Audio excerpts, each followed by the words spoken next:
Hi, I'm John Green, and this is Crash Course European History. So when we left off last time, the Renaissance was a very big deal, provided you were a member of the elite in approximately this part of the world. Today, we're going to follow the spread of the Renaissance to France, England, Spain, the Low Countries, and the 72 bajillion mini-states of Central Europe. Also, suddenly there are a lot more books to read.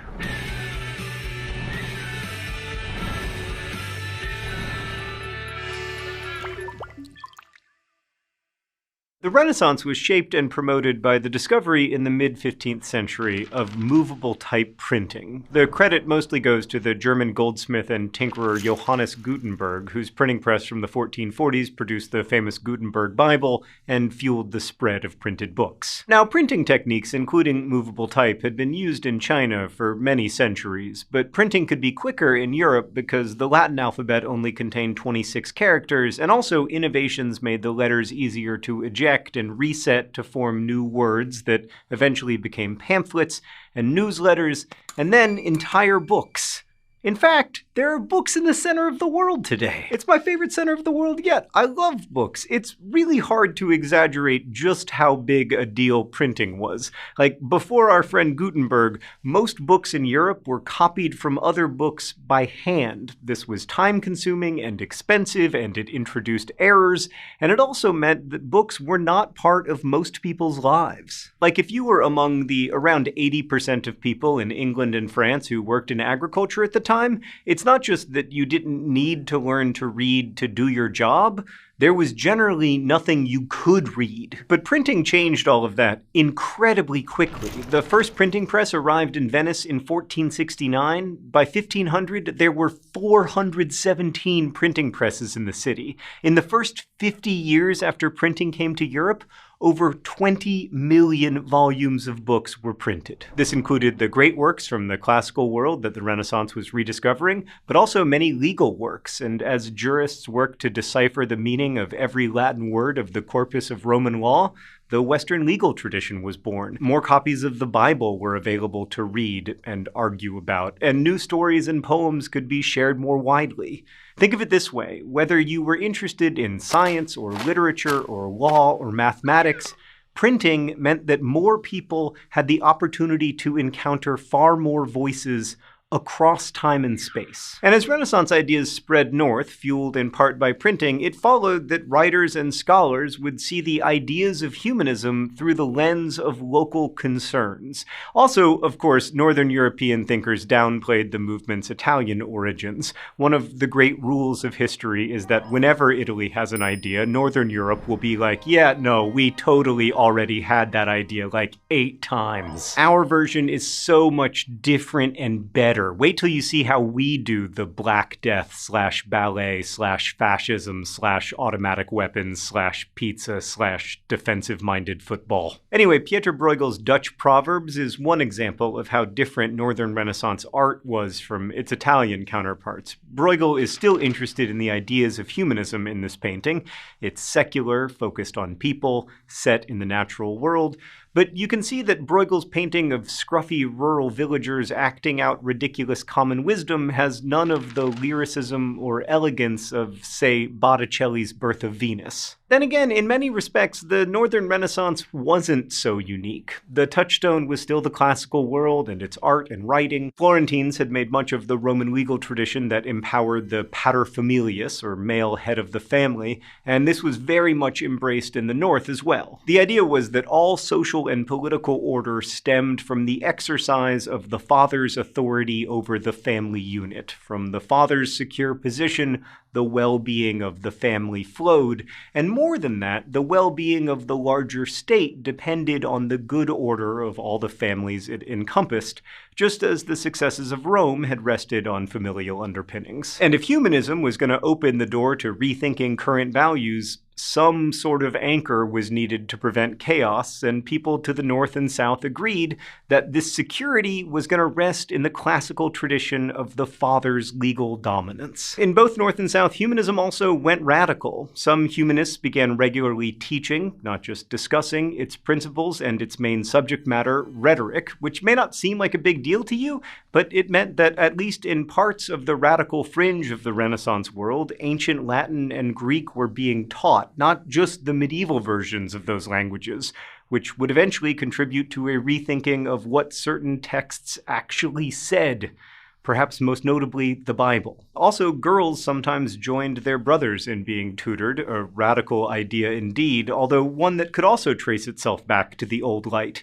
In justifying the education of girls, scholars cited ancient women who'd received tutoring, including Sappho, Aspasia, and Cornelia, the daughter of the Roman general Scipio. And as humanism grew, so did the number of universities. European universities had long taught a system of theology and philosophy known as scholasticism, that focused on early church teaching and Aristotelian logic, but now they began to embrace humanism, spending less time studying religious texts and more time investigating the human condition and thinking about how to organize human societies, including how to establish and enforce laws. And amid these developments, Desiderius Erasmus of Rotterdam, also known as the Prince of the Humanists, became the commanding figure in the Northern Renaissance. Let's go to the thought bubble. Erasmus contributed to taking humanism along its twisted path from ideas of the study of humans and the active life into politics. He went to study at the University of Paris and began publishing his opinions on public affairs, including the responsibilities of a ruler. A prince, he declared, in the education of a Christian prince, needed to study the classics and the deeds of worthy ancient leaders, and in these examples he would discover the means by which great leaders achieve the public good and keep the peace, even in troubled times. He also emphasized the importance of reading the Bible and the leading Christian authors.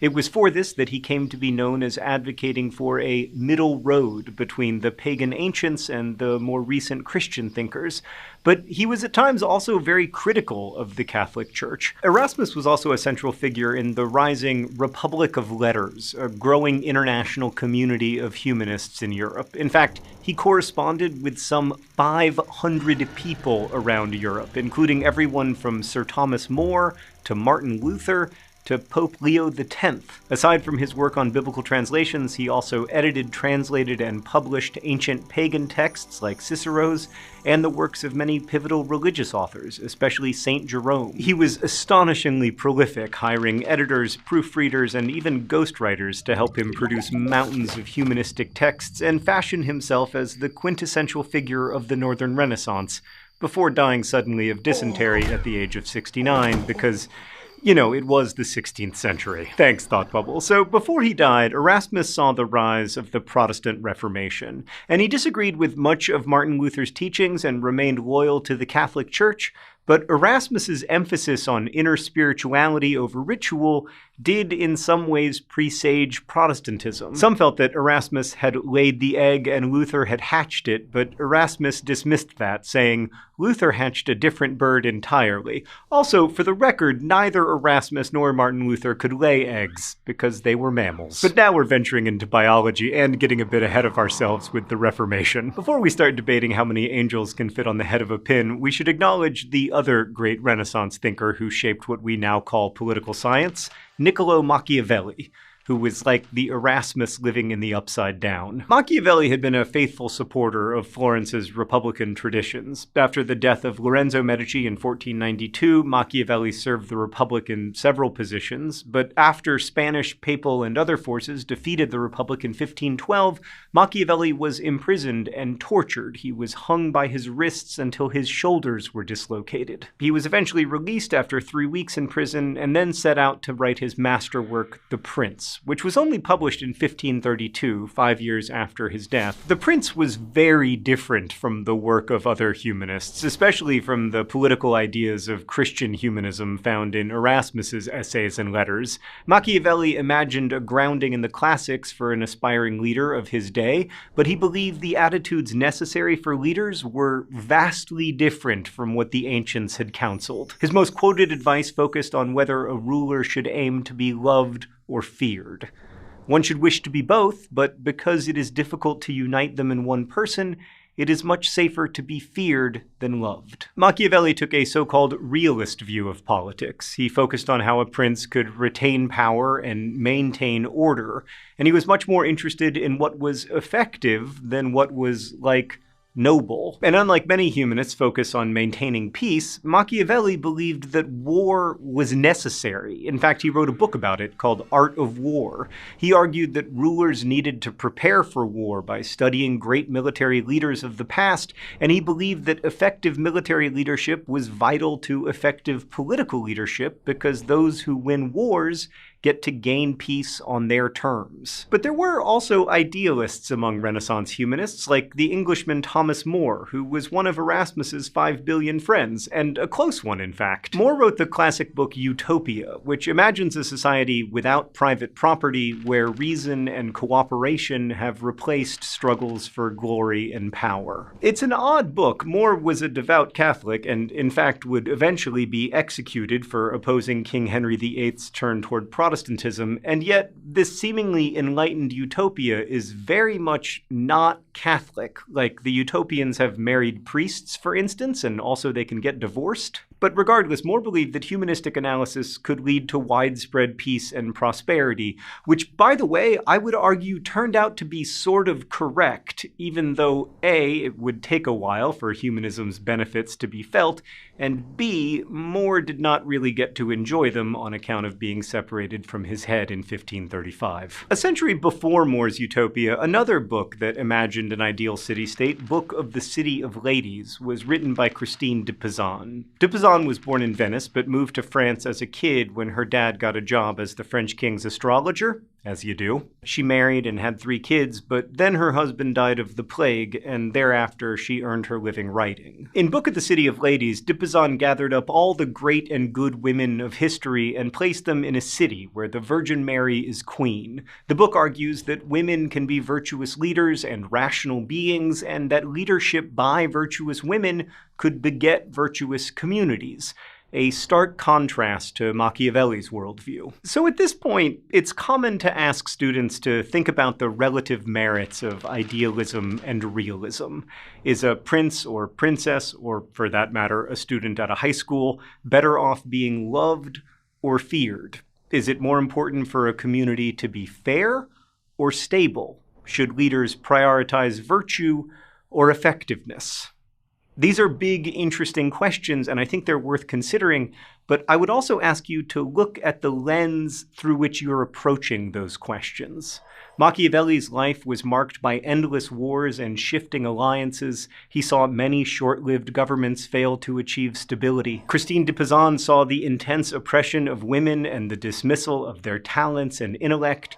Erasmus didn't exactly have an easy life. He was born out of wedlock, and both his parents died of plague when he was a teenager, but he saw a very different world in Northern Europe than Machiavelli saw in Italy, or than Christine de Pizan saw. Where do you sit in the world? And how might that shape what kind of community you wish to see? Thanks for watching. I'll see you next week. Thanks so much for watching Crash Course European History, which is filmed here in Indianapolis and produced with the help of all of these nice people. Our animation team is Thought Cafe, and Crash Course would not exist without the generous support of our patrons at Patreon. Patreon is a voluntary subscription service where you can support the content you love through a monthly donation and help keep Crash Course free for everyone forever. Thanks again for watching, and as they say in my hometown, don't forget to be awesome.